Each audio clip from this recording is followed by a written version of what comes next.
The Unwashed Asses is brought to you, as always, by patreon.com/0and09. If you dig the show, if you dig what I do here, if you like me giving this speech before every show I do, then pitch in a buck or two. Or don't. And we can keep this thing rolling just the way it is. But if you want to see things get better with an actual set and some lighting that isn't the bedside lamps that I steal every day and run extension cords from, then pitch in a buck or two. We can make this better. I am so not ready for this.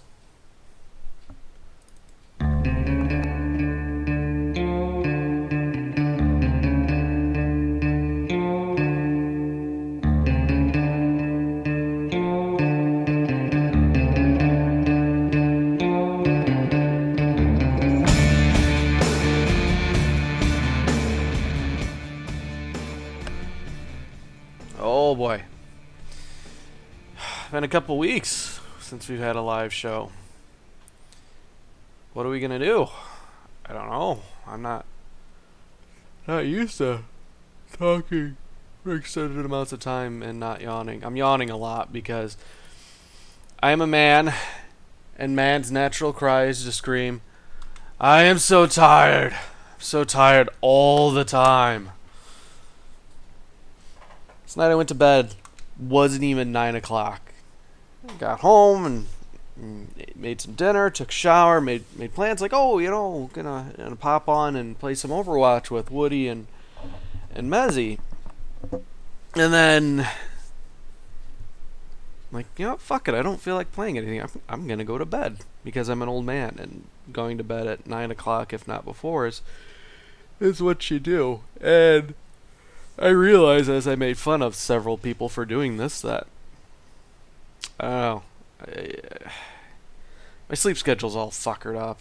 It feels like my life is in a constant state of flux. I have a billion different things I want to do, a billion different projects that I want to work on and grow, and then I don't sit down and make time. I don't make a schedule or get these things actually put in the way they should. I should sit down with my Outlook calendar and say, okay, here's the time for practicing German. Here's the time for doing schoolwork. Here's the time for what's up, Xbox.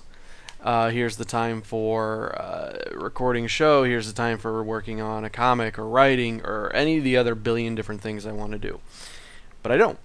And so it feels like I'm always thinking of here's things I need to do and here's the time I can squeeze them in.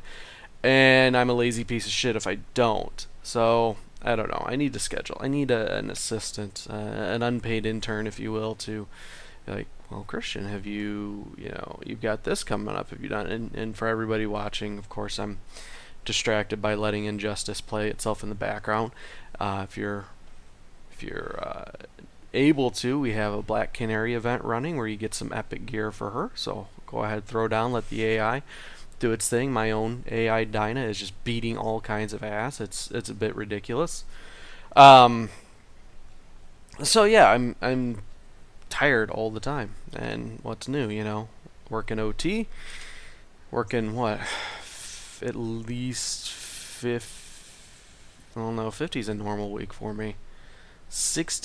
Between 60 and 70 hours a week now. And so yeah, it makes me a bit sleepy. And I feel like shit for sleeping, but you need sleep. So yeah.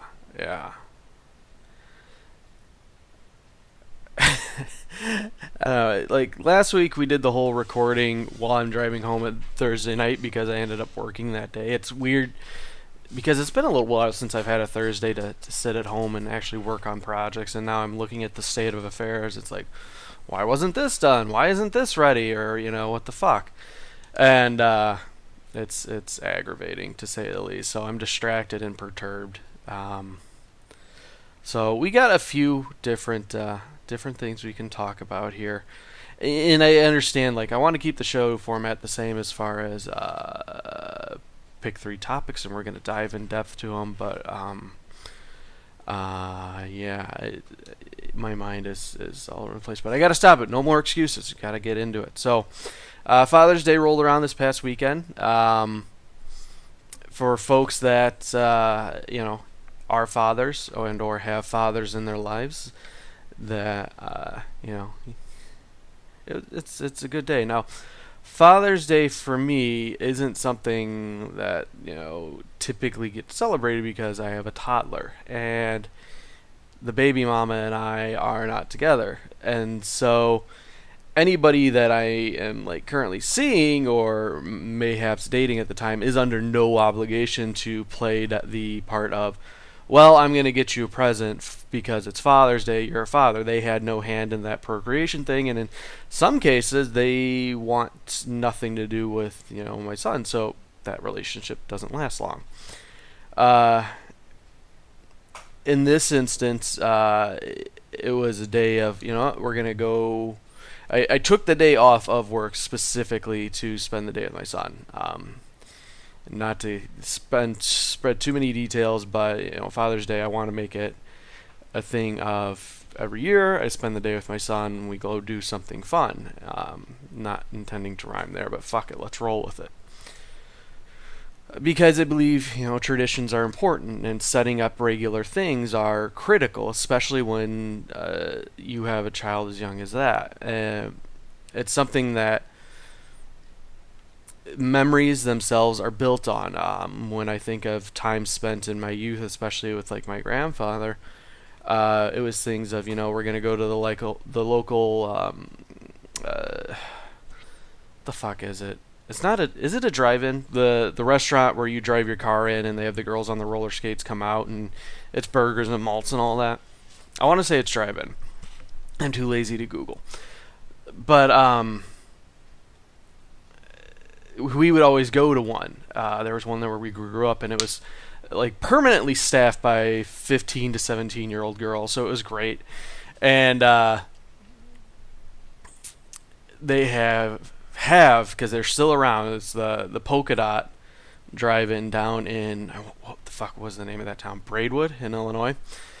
Fantastic burgers, great malt, and it was always a thing of when we're going out and doing something, going on adventures, exploring, whatever the fuck we were doing with Grandpa that day, be like, all right, let's go to the Dot, and that always meant like burgers and malts.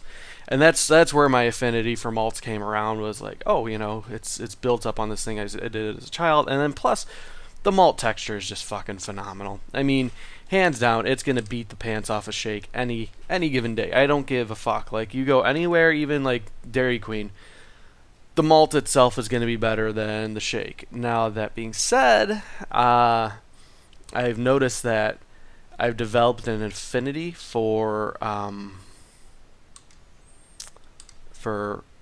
vanilla flavored coffee drinks, despite me mocking everybody who's drank coffee. But I digress. Traditions and habits are important to do. They build the memories that the kid can look back on. And so Father's Day was meant to be that for me. One of the holidays that I spend, big ol' air quotes there, that I spend with my son. So we made plans, we're going to go to the beach because I found a decent beach around here. Go out, get some lunch, and Black Canary beat Captain Cold's ass. You just toss him hard. And then, we'll see where the day takes us. So went and picked him up in the morning, double checked that the beach was open, the times were good there, and then drove on over. It was nice in the sense that, I was a little excited a couple days beforehand because I had to do my grocery shopping. I realized I don't have any beach stuff. We have one beach towel to the household name. There's no beach blanket. He has like a beach toy. Like, we were sorely lacking on supplies, so we got to go ahead and get up on that. And so part of that excitement was going to the store and like, okay, I had him with me at the time. Like, all right, let's get this. We need that, and putting together like a beach bag. And And then getting to the beach, and it was, I don't know, mid 60s when we got there. It got up into the 70s. It wasn't overly hot, which was nice. The problem was it was very windy, and there was a lot of uh, clouds moving through. Like the past few days, we've had storms rolling through, and it was a very cloudy day. And it was nice, though, because the sun was very warm, but conversely, when it came to the clouds rolling through, it got very cold, very chilly. So sitting there at the beach, and as the day's going on, it's getting warmer, and eventually it got warm enough where it's comfortable to run around. But the problem was the water itself was, while warm, the ambient air temperature and the lack of reliable sun made you feel kind of cold. So had the sun been out and it been like a nice 80, 85 degrees, oh, perfect swimming weather. But instead, we spend the day running around on the beach, blowing bubbles, digging holes, making sand castles that last half a second before they get crushed, and then climbing. They had a giant mound of sand, so it was a little game of king of the hill and running around. And I tell you, nothing makes you realize what a fat fuck you are, except quite like chasing a 3-year-old around on a beach. Ooh, look at all them goodies we get. I feel bad. Like, I shouldn't be playing, or like pseudo playing Injustice, but I don't have much time to play games, and the fact that I have a game that plays itself, it's a no-brainer. I've got to. I'm sorry. But no, the beach was fun. And it's funny because he's at this weird phase where he doesn't like anything. So it's like, oh, you want to go to the beach, buddy? And we talked about it beforehand. And he was down for it until like the day of. And he's like, no, I don't want to go to the beach. It's stupid. We go to the beach. We have a blast. And then... like, oh, hey, buddy, I got those Otter Pops, and you want a popsicle? And he's like, no, Otter Pops are stupid, and I don't want any. And then you give it to him, he's like, oh, this is the best thing ever. And so it's funny, like, you don't want to do and or have these things because for whatever reason, then you have it, and then, yeah, you're, of course, you got to listen to your old man. He knows what he's talking about. But no. Had a nice day at the beach, then went over to Chili's for a burger and a grilled cheese. And I don't think I've ever seen him eating a grilled cheese before. And I don't know. Like, I'm tracking his growth. We got a good tip. If you move from place to place a lot and you want to do that thing where you measure your kid's height, but you can't pry the door frame away, head over to Menards or Lowe's or whatever, and you can get a piece of trim. I got a nice lacquered and painted white strip, and so it's easy enough. You just take that with you, get like a 6 to 7, probably 7-foot chunk, and then as you move, you can still take that with you and then just notch off the height. And where was I going with that? Holy shit, I don't even remember. Oh yeah. So he hasn't been eating a whole lot, and I don't know if it's because he's not like in a growth spurt where he's kind of mellowing out. So I measured his height and all that, and he hasn't grown a whole lot. His weight is right around the same it's been for a little while, so I don't know. But it was good to see him actually eat, because usually he's very, very picky, and it's aggravating because all he wants to do is eat fruit snacks. And I get it, fruit snacks are awesome, but you can't live off of fruit snacks, and so it was good to actually like sit down, have a decent meal, and he's actually eating and enjoying himself, and I'm not having to like, here, eat this, you need to eat this, or he's like whining for ice cream, and it's like, no, you gotta eat your food before you have ice cream. No, he's just sitting there, he's eating. He ate an entire fucking sandwich by himself. And then There was no whining. He's tired. He's tuckered out. We had a nice long day at the beach, and now he's got a full stomach, so he just rests his head down in my lap while I finish eating my food. It was the best. It was the best. So then we go home, and he tuckers off for a few hours, takes a nice nap. We play with trains, and overall, a pretty goddamn good Father's Day. And part of what makes that good is someone got me a gift. I wasn't expecting it, and they, as I explained before, weren't obligated due to the situation. But it was still nice. Got a delightful little card with a terrific pun, and a book of Connect the Dots. Actually, let me go get this thing. You guys get to see my ass in my gym shorts because I've not showered or done anything this morning. But 1 second.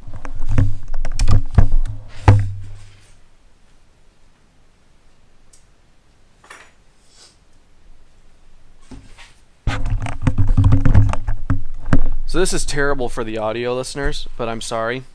You can either look it up or watch the video, but it's a classic comic dot-to-dot horror. And so it is, I don't know, like, it probably tells me in the back here. It doesn't.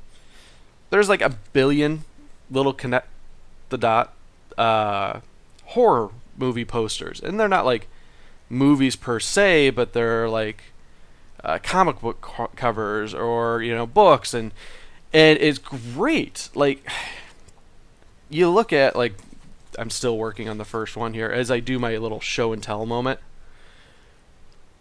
We got like a pseudo hand clawing after this lady, and there are over like 1,000 dots on some of these, so it takes a long fucking time. Like this one here, I'm not even sure that you guys can make it as I do my like kindergarten show and tell. Fuck you, light. Focus. Anywho, a lot of fucking dots. And like, I know coloring's coming back as a thing. Like, adults are doing this where you want to relieve stress or not focus on anything and do something simple but involves you a little bit. And so they're getting coloring books. And I want to say this is doing a similar thing for me where it's just connecting dot to dot. You look for one number to the next, you draw a line, and then at the end you got a nice picture. But I'm sitting there just like intently looking for the next dot and then cursing myself because I can't fucking do basic counting. Like, oh shit, why did I draw a line to this? The dyslexia is coming into play even though I don't have it. But I totally fucking dig it. And apparently there's other ones out there like sci-fi and fantasy and whatnot. But I've talked about it plenty of times. I dig horror. And this person knew it. And this was just a great fucking Father's Day present. I'm super stoked. And what I would like to do is eventually, as I complete them, get little picture frames and probably like line the hall with them and frame them. Because I think they'd be rad. But that got me thinking that due to the age of technology and cheap art programs, it'd be easy enough to take a picture of the individual pages, load them up into like Photoshop or Autodesk Sketchbook or what have you, add a new layer on, and then do the connect the dots digitally. I'm tempted to try that with one of them to see how it goes, but yeah, I dig it. I like it a lot. If you like, I wasn't expecting it. It came out of left field, like, oh, this is cool, and then I don't know. It not that it grew on me, but what it was kind of like, it was like an onion. It was layered, and each time I peeled back a layer, I fell more and more in love with it. So I'm digging it a lot. And we burned up 19 minutes. Perfect. We're right on track.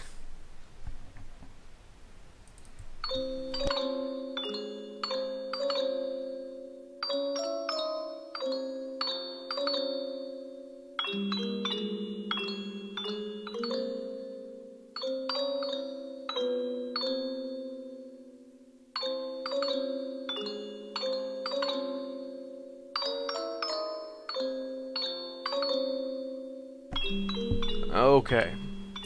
So I'm feeling it. It's like riding a bike. We're getting back into it. You know, we're a little rickety, a little wobbly at first, but we're getting back into things here. So,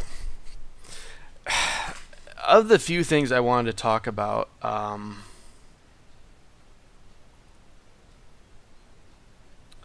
sorry, getting emails like, oh, this is the money that's coming out of your account. I don't like seeing that. One of the things I wanted to do is that there was a Call of Cthulhu trailer that was released. And supposedly, this is an official adaptation. I don't know. Like, I watched it once, and I wasn't able to piece together what was happening, because last time I read Call of Cthulhu, it's been a couple months, but none of what was presented in the trailer was directly relatable. Like, there were hints and pieces of what was going on that I thought was alluding to it, but what I want to do is take some time and we'll break it down on a live stream. But I got a little distracted playing the Overwatch this morning, and I didn't have time to download and configure the video within the stream. And I'm still not entirely convinced how well it's going to play, especially for audio, unless I'm really good at describing things on, vocally. But maybe next week we'll try that out as far as like a video breakdown. And I need to either reread or get a good synopsis of what happened in the Call of Cthulhu, and we can see how it's lining up. You know how people do those trailer breakdowns that are so popular on YouTube, like 10 things you may have missed in the Spider-Man Homecoming trailer. You notice the semen stain on Peter's pants. Well, that's indicative of him getting his web shooting powers, which was an allusion to masturbation because it's a coming-of-age story. So something like that, preferably with less semen-related instances, because that's all Spider-Man is a big allegory for masturbation.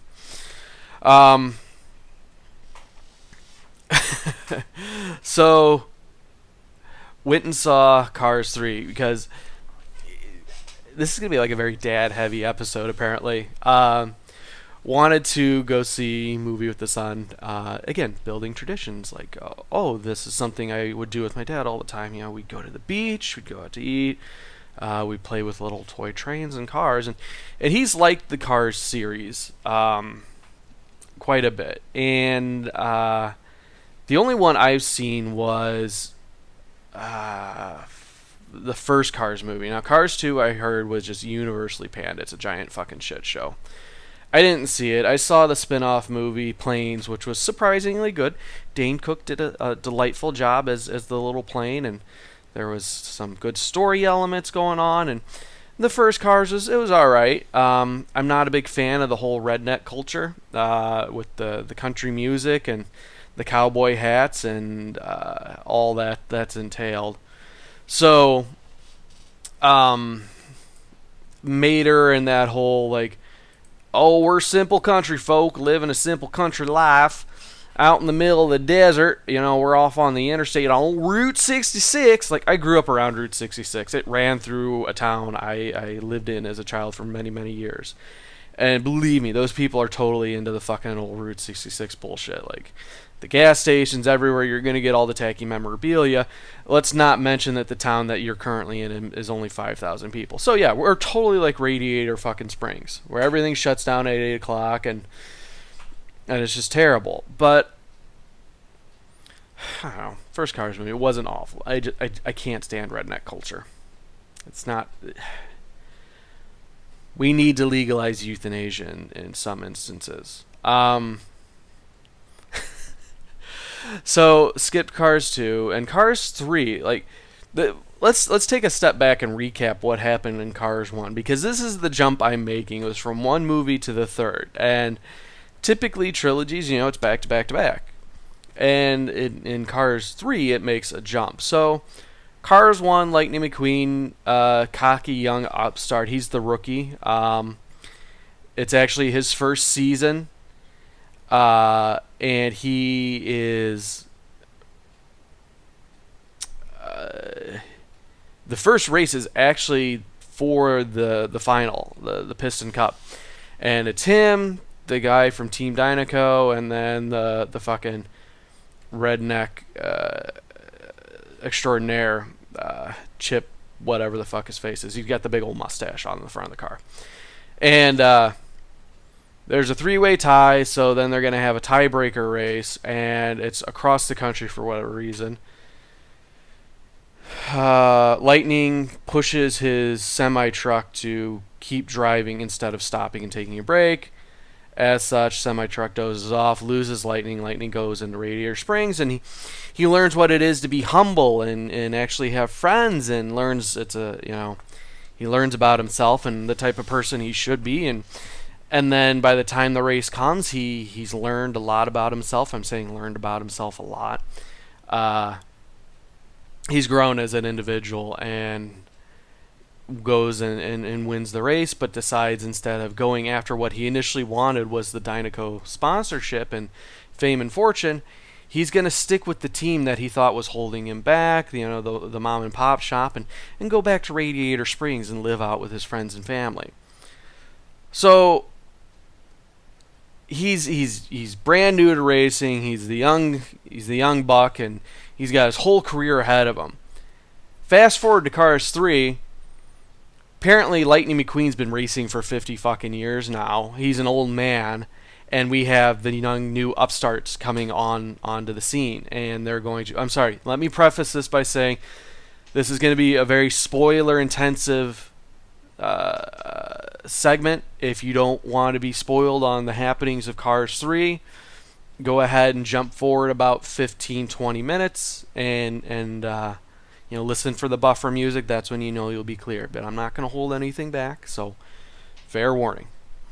So he's racing, and there's a young new car that's coming up, and he looks like a little Tron car.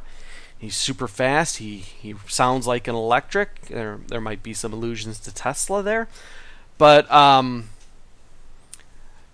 as these races continue on, there's more and more of these new models of cars being brought in, and all of Lightning's old friends are now retiring.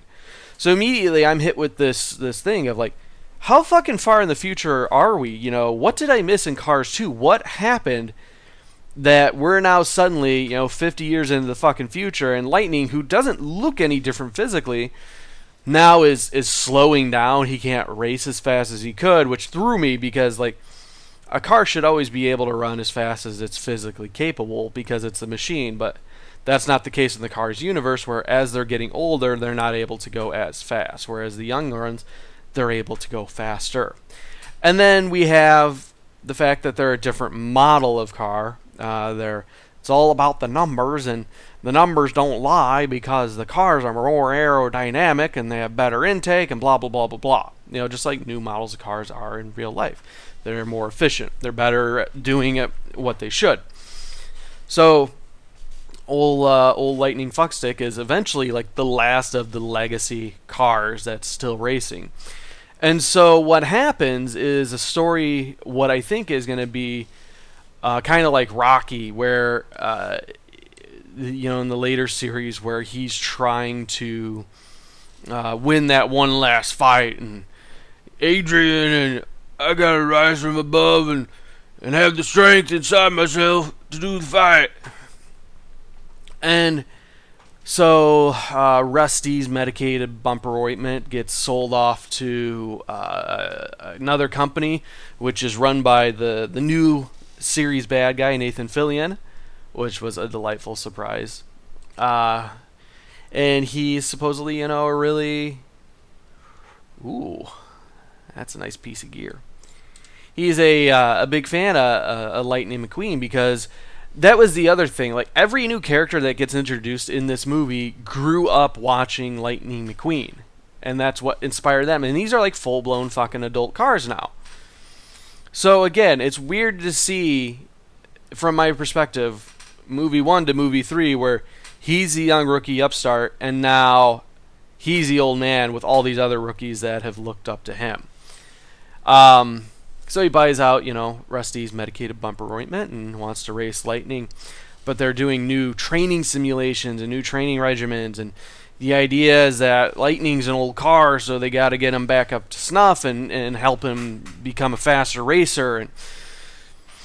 And it eventually comes to the point where Lightning is impatient with how the training's going, because he doesn't want to do he wants to really do the virtual thing, but then when he gets on it, it's stupid because he thinks it's, VR's dumb. He's an old man. And they're wanting to take it slow with him, and he needs to take naps and all this other stuff. And he wants to train like I always had, let me go drive on these old dirt tracks like the old guy who trained me. He's perpetually looking to the past to make himself better in the future. And as he's training with this trainer car, what the fuck is her name? Crew or Cruz? He's not able to adapt to her training ways, and when he starts training his way, he has to effectively, he gets held back teaching her. He's training the trainer because she's not familiar with these old-fashioned ways of doing things. Ooh, 2 platinum mother boxes, nice.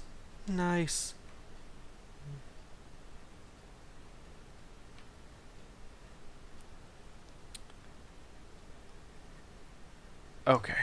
Sorry, I gotta get my Black Canary all set up to beat some wholesale ass here. So they're going through, and he's still not finding what he needs to be a better racer, to get his speed up. Because right now the new cars they're going 205 miles an hour plus, and he's capping out at 197, 198. So he's like, I need to find the thing, that makes me go faster. I need to find that old spiritual motivation, that little inner strength that allows me to drive fast. And of course, Mater, being the magical black man in this series, says, well, old Doc Hudson. That was the other thing. Doc, the fucking car that trained Lightning in the first movie, is now dead. Did this happen in the second movie, or is it something that happened between the second and third movie? I don't fucking know, but he's dead now. And so Lightning's all butthurt and bummed out that his old mentor's dead, and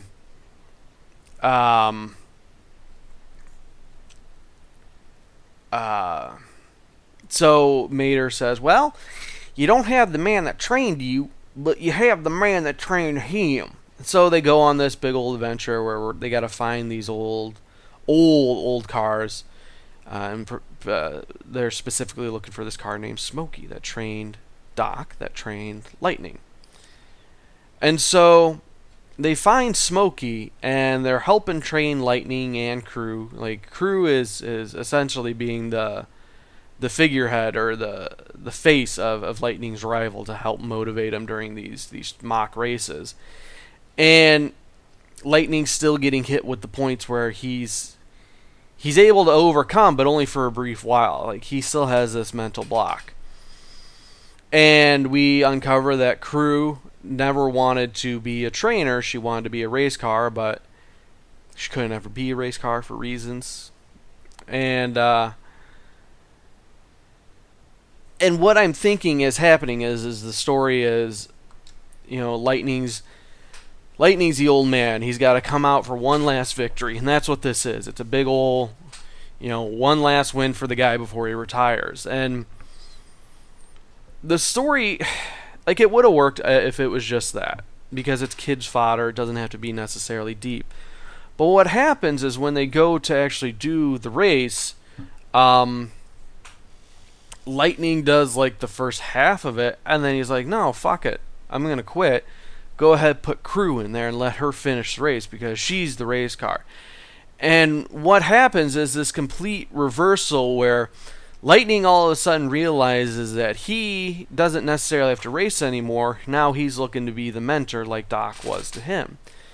So he's become the mentor to Crew, who goes out and is now the hot new rookie and wins her first race. Spoilers. And Lightning is now becoming the old man mentor. It ends up where, crew gets the Dinoco sponsorship, and Lightning paints himself in this weird fucked up homage to Doc with like a very similar paint scheme. It's messed up. And that's where the story like really lost me. Was okay, we were telling this story, now oh nope, we're just gonna flip it and here's what's happening now. And I don't know that it necessarily worked well. It's definitely a lot more in depth and tonally mature than I think the intended target audience would appreciate. And even then, like I don't want to say confusing, but it was such a dramatic shift. It seemed to come out of left field as far as like, oh, he's not going to race anymore. Now he's going to train. That it didn't work for me. It fell a little flat. And I was still just, the biggest thing is I was so confused as to why these things were happening, because such a big time period had apparently lapsed between the two movies. And then as I'm processing all of this, my son is wanting to leave halfway through the movie because he's bored with it. And so when I ask him, what he thought of the movie, he didn't like it. Like, this is a kid who, like, the day before, we went out and bought this gigantic fucking Lightning McQueen car, and he's playing with it, loves it. We'll watch the first movie over and over again.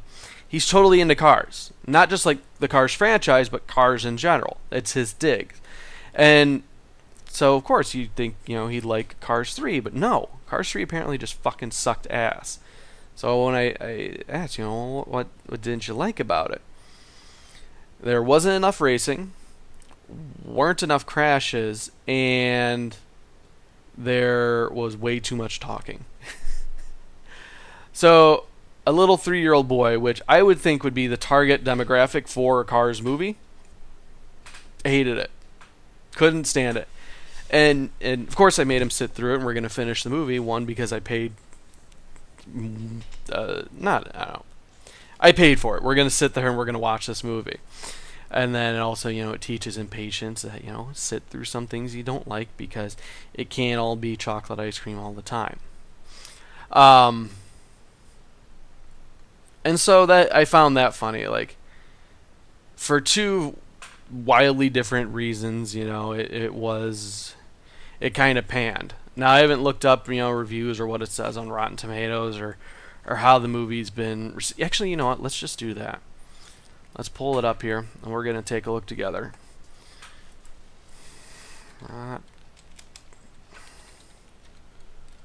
Rotten Tomatoes. Tomato, because, Mater. Ho-hoy.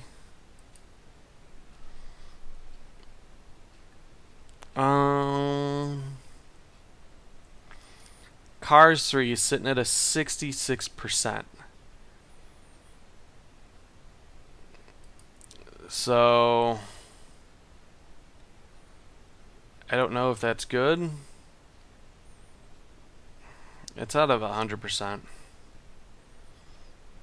A little better than Midway, I guess.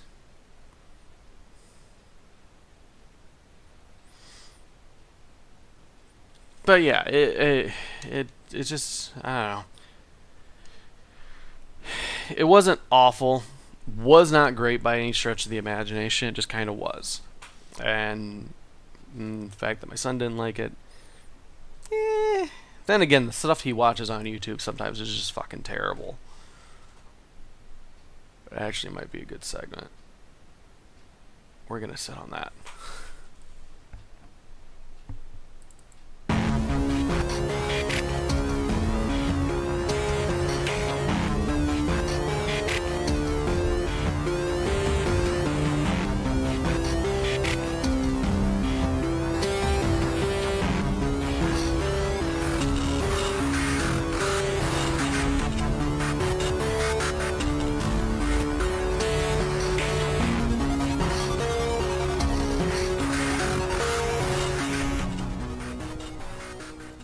Oh, so much nostalgia with that song.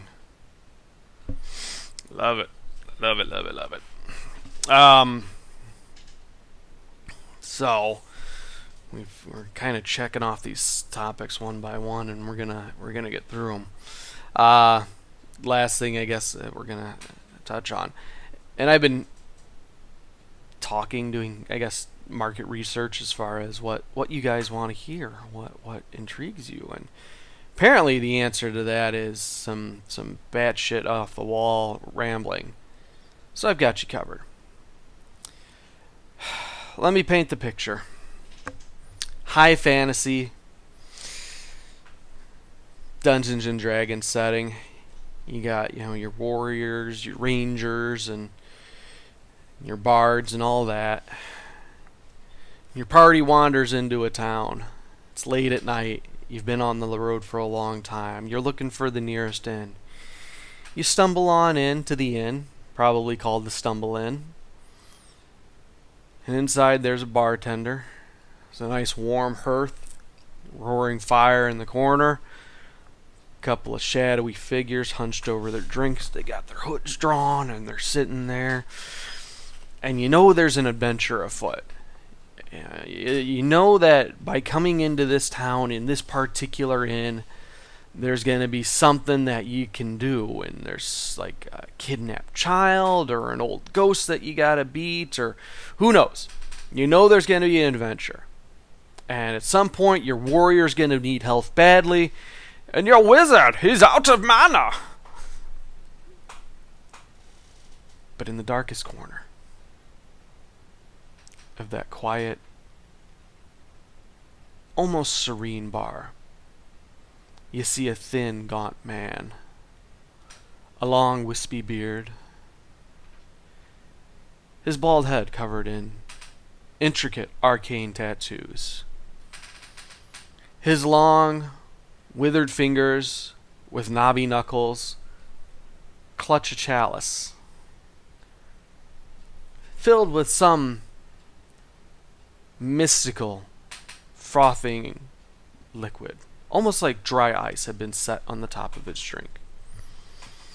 His robes are long and a little tattered. There are charms and trinkets hanging from, chains here and there.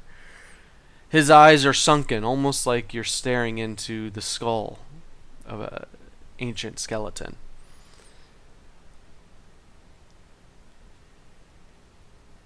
And you look down, head to toe, just taking in the entire scene of what is presumably a very powerful wizard. And kneeling before him on the floor is a zombie sucking his dick.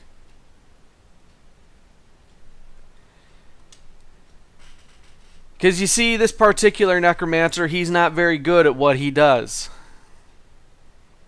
The only thing he can do is raise up the dead to please him orally. There may have been a time that he was very good at what he did. May have raised entire graveyards to come across, to come up against the local lords and ladies and take their riches and provide a good villain for adventuring heroes. But now, time and mostly alcohol has robbed him of these gifts, to the point where he can no longer conjure up a horde of the angry undead. He can do one zombie at a time. And because his mind is so addled by the alcohol and the mead and the various other intoxicating concoctions that have imbibed his system, he's lost that control. He's lost that delicacy. He can't have them do complex tasks. That's okay. Sucking a flaccid, floppy old man weeder isn't that complicated a task. Now, the problem itself lies in that, depending on the corpse himself that he raises, it might not have all the necessary lubrication to do its task.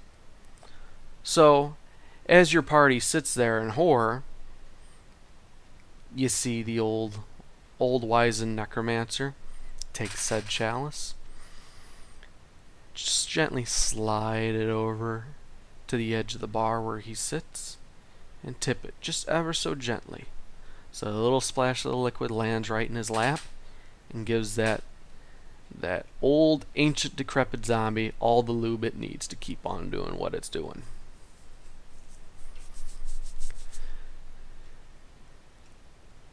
And eventually, the wizard, necromancer, black magician realizes that it ain't gonna happen. He can't get it up. He's got the whiskey dick. So you see one long, ragged fingernail on that pointer finger stretch out, carve into the top of the bar itself an arcane symbol. And you see a slight glow of red, malicious energy come up, and you see a similar glow emit, radiate from his crotch. Because you see, raising a corpse isn't the only raising of the dead that he can do. Because technically, isn't a whiskey dick a dead dick? He's plied his dark arts and his trade into raising up that whiskey dick to a raging, virile, 860-year-old boner that this zombie can slobber all over with the help from the liquor. And as the old wizard reaches climax, your party stands aghast.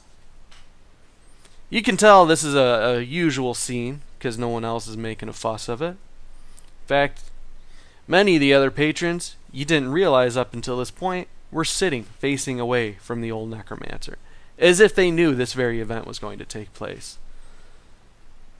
Could very well be why he sits in the darkest corner of that tavern. As he finishes inside the zombie's mouth, he takes that old, tattered, and now you realize somewhat crusty rag of a robe he wears and mops up the remnants.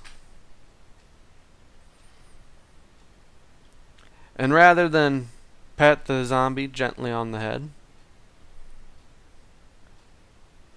the old wizard takes a long sip of his chalice, says, "That'll do, Doug." And the zombie just falls limp, dead at his feet once again. So when the bartender looks and says, "God damn it, Tim! Don't be leaving another one of them cum-filled zombies sitting on my floor. You get rid of that one. Not cleaning it up. Not again." Tim, the drunk necromancer, looks back at the bartender. Gives him a eerie, creepy stare. And the bartender backs down. Because between you and I, dear listener, while he may not be a very good necromancer any longer, it's still quite possible for him to outright murder the bartender and then turn him into the very next Doug. The very next zombie sucking that necromancer's dick. He's still, as weak as he is, just dangerous enough that you don't want to tangle with him. And wouldn't that make him the most dangerous, if not most despicable villain out there? One who's just powerful enough that he can't be trifled with, but has taken him so far down a path of inebriation and lack of general regard or concern for a fellow man that he is an immoral, abhorrent individual. And unluckily for our group of travelers, they have caught the eye of the necromancer, who wishes to regain some of his former glory. You see, his days have been mostly spent face-fucking zombies and other skeletal creatures. Occasionally murdering a young lass so he would have a fresh warm corpse to do. But it's always the problem that when the dead come back, especially the freshly dead, they lose that self-control, so their bowels evacuate. He's not too keen on that. He still has standards. And occasionally, a family would hire him. Head on down to the local crypt. Raise up their recently deceased loved one so they could alter that last will and testament. Say a piece of property was left to the wrong individual. Well, let's go ahead and rectify that. Because in the eyes of the law, it's legal enough that this person can alter their will after their death. You know, it's not necessarily too taboo that the person might not be under their full mental capacities and could be controlled by a drunk necromancer for monetary gain. But hey, you gotta make money. And old Tim here, old Tim had tired of this. He had bled this village dry for all he could. It's time to move on. The group of adventurers like yourself, seems like a good old ticket to get out.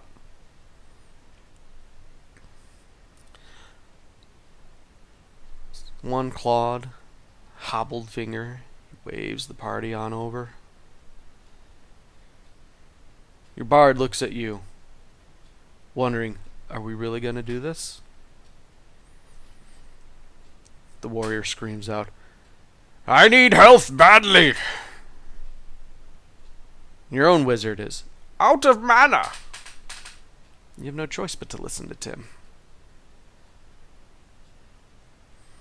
As the party makes its way over,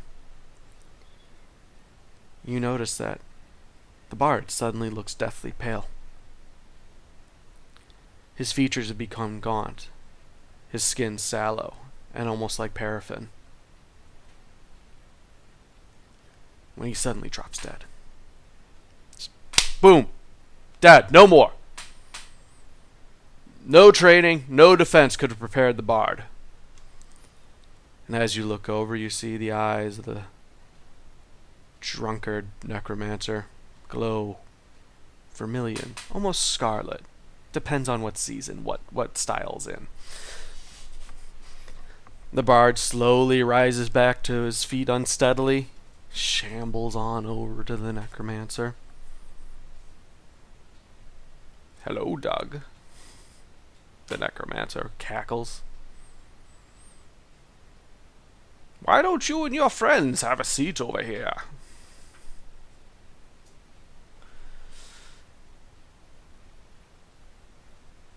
Suddenly down a man. Limited to 2 people? Now let's throw a ranger in there for fun. The 3 of you sit at the table.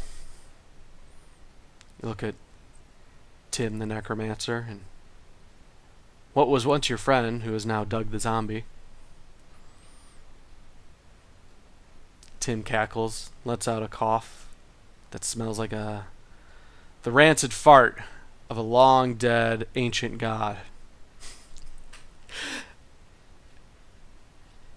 I'm going to get out of this town, and you're going to help me.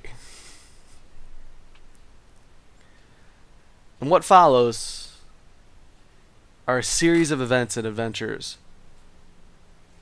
too horrifying to be believed, yet too ludicrous to be made up.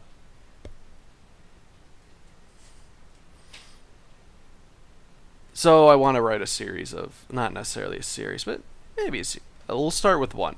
I want to write a book about Tim, the drunken necromancer, and his single zombie companion, Doug, who may change roles from time to time,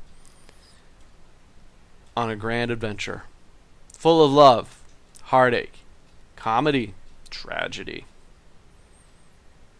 I think it'd work. The idea of drunk necromancer kind of doing his thing and having very little regard for those around him. Shit practically writes itself. I could just crank that fucker out. So that'll be our story in July. We'll get that thing written out and see what you guys feel about it. And I'm probably making promises that I'm not actually going to follow up on. Who knows? If anything else, you just got a nice little short story about a necromancer fucking a zombie. Although it really, really wants me to play some Baldur's Gate or Champions of Norrath, because I miss those high fantasy settings that, for whatever reason, Diablo missed the mark on with me. But oh well, it is what it is. We got another topic checked off and another show in the bag. So again, I have to drive home tonight. There might be a little bonus episode. I don't know yet. It seemed to work very well for keeping me awake. Oh shit! Cheetah just beat my ass. That bitch.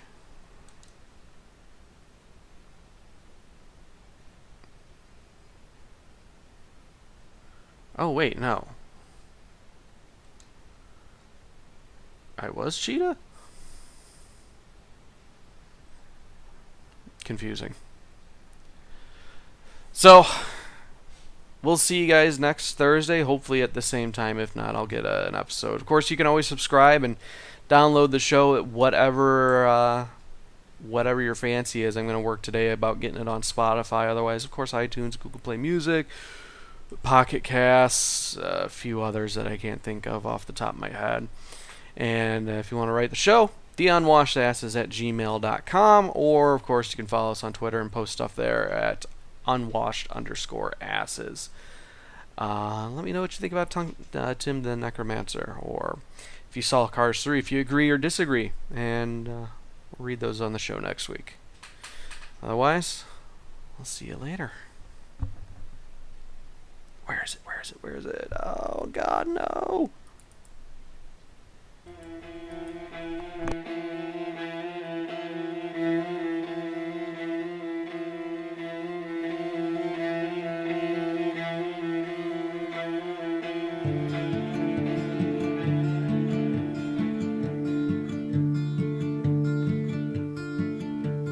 I can feel the end, it's drawing near. It will soon be here. Oh, that much is clear. So shut the doors and turn off the lights. Let us sleep tonight. Let us huddle in the dark. Oh, my lover, you are beautiful, but that beauty comes at such a price. And I know that you'll soon disappear, like the dark and the night.